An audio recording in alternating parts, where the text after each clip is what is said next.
Well, good morning. Today, America votes. Not everywhere, but in enough places to give us a read on where the country is headed. Virginia, California, and New York City. Three states, three different Americas. And while the networks will count votes, we're here today to count the meaning.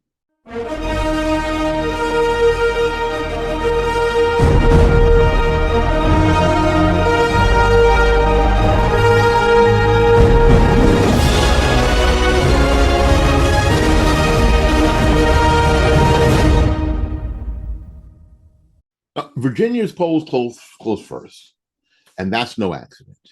This is always the early test for the national mood. The governor's mansion is open. Glenn Youngkin is done, term limited, and heading off stage with decent approval numbers, but not enough to hand off the baton clearly. On the ballot tonight is Abigail Spanberger, the Democrat the media already has crowned months ago. And now, if you're watching the CBS Evening News, you think Virginia is safely blue, locked down, predictable. That's really lazy reporting. Because here's what's going on. Republicans aren't losing Virginia because of ideas. They're losing because of communication. The left sells cultural panic better than the right sells practical reform. Spanberger talks stability, normalcy, protecting schools. Sounds fine. Until you realize that's for codes for keeping teachers' union untouched and school choice off the table. Imagine school choice off the table. Imagine for a parent not being able to decide where their kid goes to school. In a state like Virginia, voters aren't in love with their policies. They're tired. They're tired of the chaos headlines, and the left has leaned or learned to weaponize fatigue. Just keep it going. Just keep it going. Keep it going. Beat them down. The House of Delegates is also on the line tonight.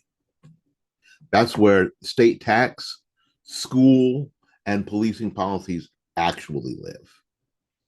And the conservative base has been quiet. A quiet doesn't win balance. If turnout stays under 40%, Democrats sweep. If it climbs towards 50, it's toss up 6-7. Now you won't hear that on mainstream news tonight because the turnout analysis isn't sexy. It isn't. It's nerdish, but it's everything. And the tell? Suburban moms, Landon County, Chesterfield, Henrico, where Youngkin's ticket in 21. If they show up again, the left's lead shrinks quickly.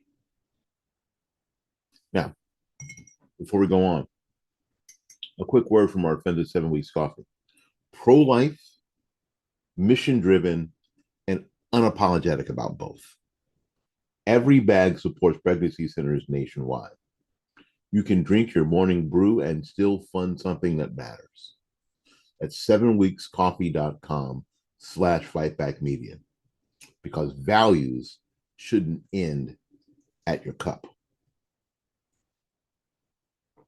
All right.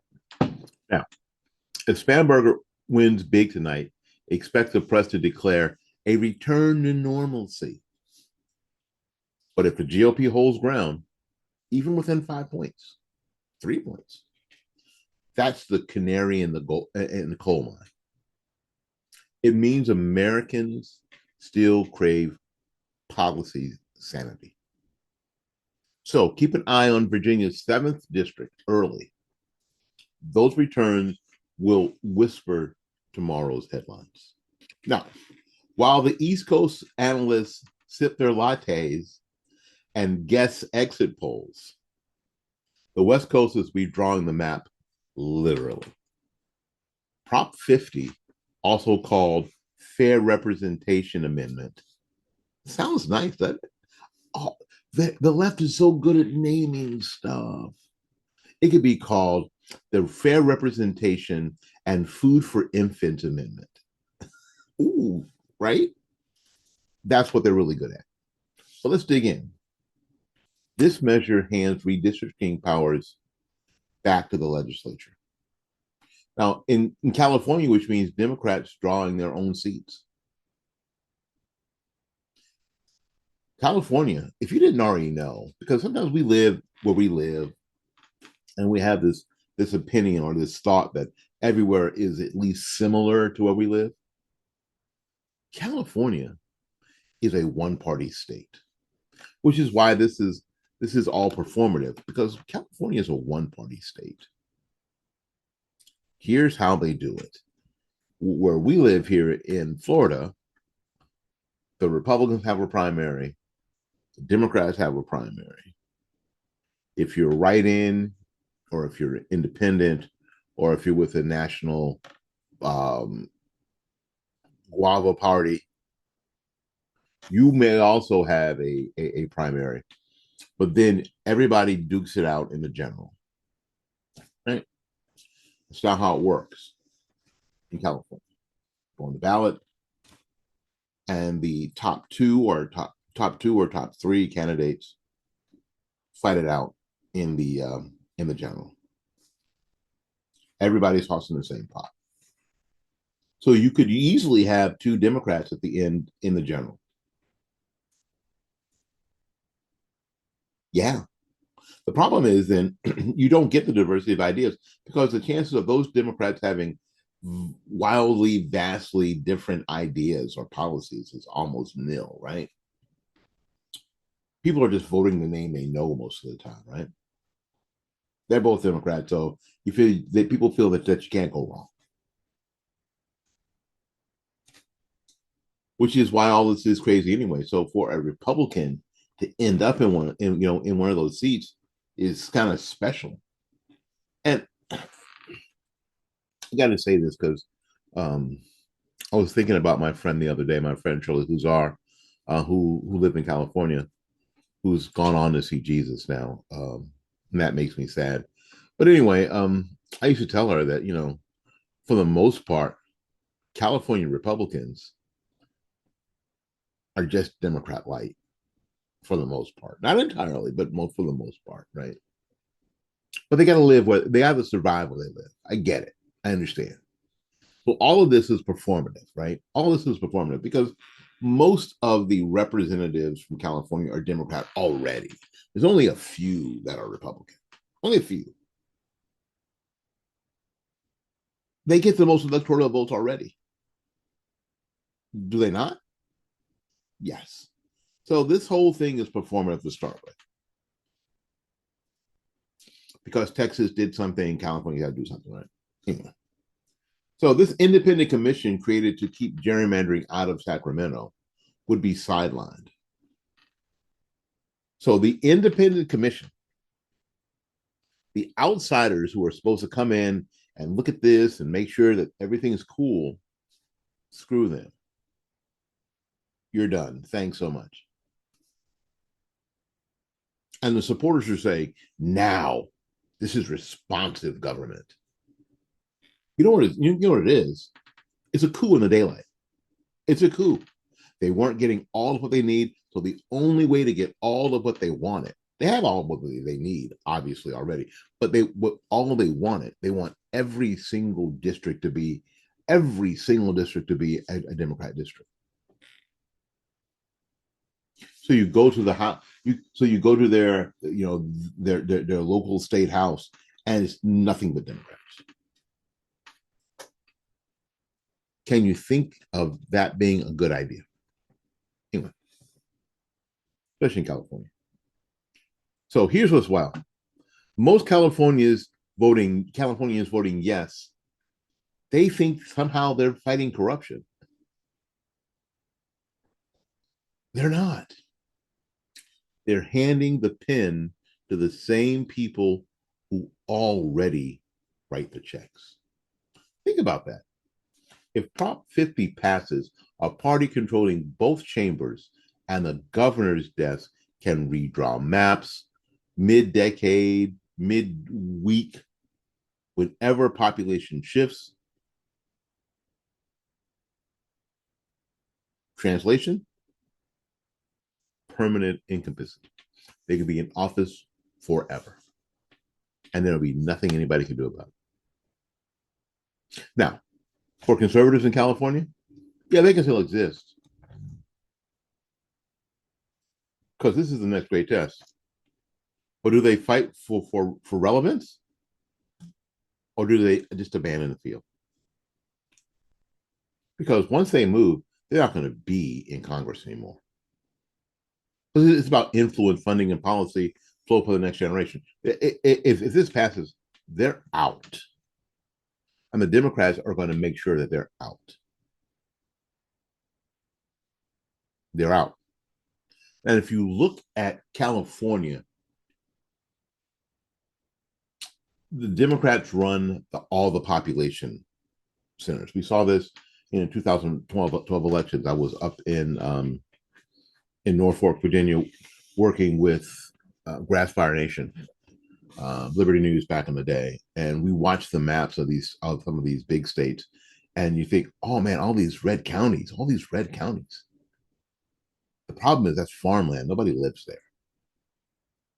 It's the population centers. It's the LA. It's the San Diego. It's the San Francisco.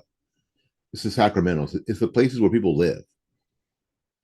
And that's right now not enough for California Democrats. They want it to look blue, all of it. And this is what Prop 50 is all about.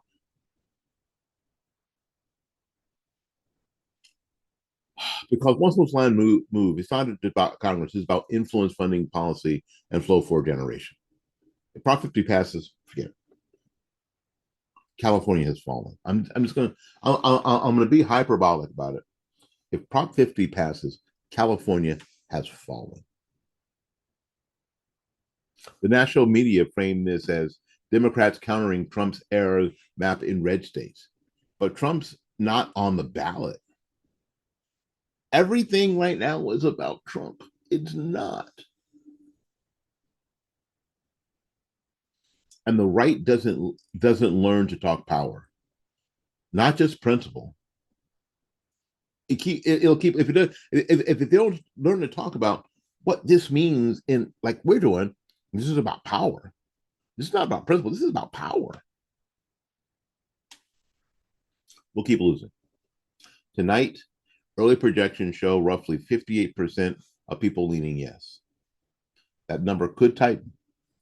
Central Valley voters are slower to report, but the messaging war was over before it started. The left out-marketed, outspent, out-narrated the right by a mile. And this is what normally happens. That's why I told my friend Shirley, y'all, conservatives in California, you don't move fast enough, and you don't move hard enough, and you don't move far enough. Again, so if the headlines, so what's the headline when this passes? California reclaims fairness? No. California eliminates the last speed bump. All right. This part of this program is brought to you by our friends at Mammoth Marketplace. Mammoth Marketplace, where small business and conservative consumers still meet without censorship. Shop American, think independent, and keep the tech giants out your wallet. That's mammothmarketplace.com, because free markets should actually be free. All right. So let's talk reaction. If Prop 50 passes big, watch for other blue states governors to start copying it by the spring. Places like Illinois, Oregon, maybe even New York State. You will see editorials saying California proved democracy can adapt. Translation: we've defined fairness has total control. The question for national conservatives becomes this: do you fight map manipulation with lawsuits or with messaging that makes manipulation impossible? It's time to stop reacting and start redefining. California just wrote the blueprint for a permanent one party rule, unless somebody rips that page out. So, do you fight with lawsuits or with messaging? Both. Okay, so while California redraws maps, New York City redraws its soul. The mayor's race here isn't just a local headline, it's a cultural test wrapped in an election. Meet the cast. Zohran Mamdani, a socialist leaning Democrat. He's a socialist, not leaning, he is a socialist. Andrew Cuomo, Democrat coming back to get involved as an independent. Curtis Sliwa. Now, a lot of people, I guess, if you're my age, you remember Curtis Sliwa, right? He was head of the Guardian Angels, part of the what people call a vigilante force back in the early Giuliani days and before that, reclaiming the streets of New York. You remember the Guardian Angels because they had those red berets. Remember them? Now he's running as a Republican, still wearing his Guardian Angels red, right? That's the cast of characters for today. The media is calling this Mamdani's to lose, but the polls tell a different story. High undecideds and a nervous business class quietly drifting towards Cuomo, not because they love him, because they don't, but for two reasons. Because they are fearing what Mamdani represents. And the devil you know is always better than the devil that you don't know. So here's the blunt truth. New York voters are trapped between nostalgia and ideology. Cuomo represents the old machine. Backroom deals, unions, predictable graft. Mamdani represents new school chaos, activist governance that turns every department into a protest committee. And Sliwa, although he's the voice of order, but the city's forgotten what order feels like. Crime is still the hinge. You can't spin safely. You either have it or you don't. And despite glossy press releases, police retirements, and response times tell a darker story.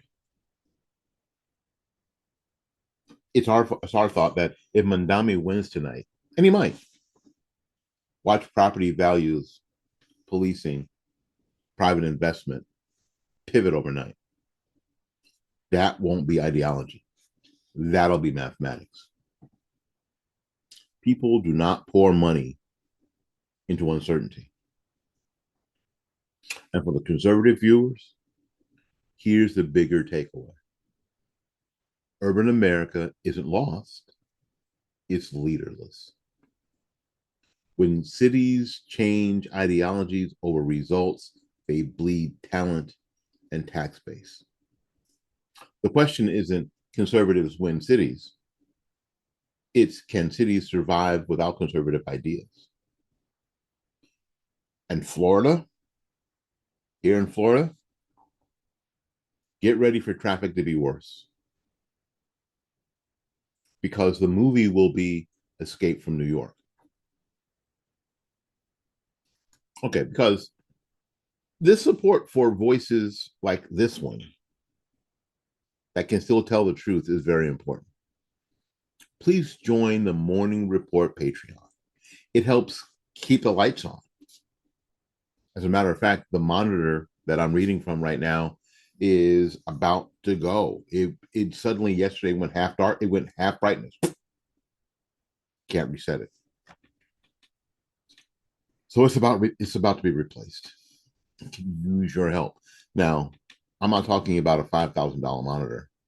I'm talking about a $100 monitor. 2 or 3 people coming together help us with this monitor. That's the real of what a lot of us do, right? You support your support funds every word you're hearing right now. So go to patreon.com/morning report. Stand with the real media, not the managed media. That's patreon.com/morning report. Help us out. We really appreciate that. Now, what do California, Virginia, and New York all have in common tonight? They're not battlegrounds in geography. They're battlegrounds in meaning. Virginia tests whether moderates still have muscle. California tests whether power can still pretend to be fairness. California tests whether cities can still function under endless social experimentation. And if all three tilt left, it doesn't mean that America chose progressivism. That's not what it means at all. It means conservatives stayed home, convinced the fight was already lost. And that's the biggest problem that we have.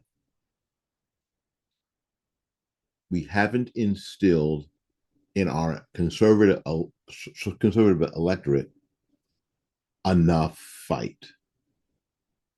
Because even when we're outnumbered, what do they tell you? It's the fight in the dog. It's not how big the dog is. It's about the fight in the dog. And if one of those breaks right, even a little bit, it should signal that America still remembers who builds, who pays, and who keeps promises. That's what the networks won't say. The country isn't necessarily blue or red. It's tired. It's exhausted. Exhausted from spin and scandal and leaders who treat taxpayers like afterthoughts and ATMs. Tonight isn't about party. It's about permission. Whether the American people still permit the political class to rule without results. So by midnight, Virginia's tallies will tell us if fatigue still favors the left. By 2 a.m., here where we live, California's prop count will show if voters notice the con. And by dawn, New York will tell us if the biggest city in America still believes in accountability. And that, my friends, is where the story the CBS Evening News will never tell you. They'll list winners and losers. We list lessons. One last note. Wherever you are tonight, vote like your paycheck depends upon it, because it does.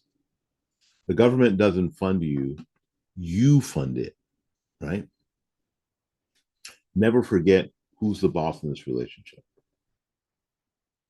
This has been the Morning Report, Election Day 2025. My name is Willie Lawson. This has been Fight Back Media. Good day, God bless, and we'll see you on the other side.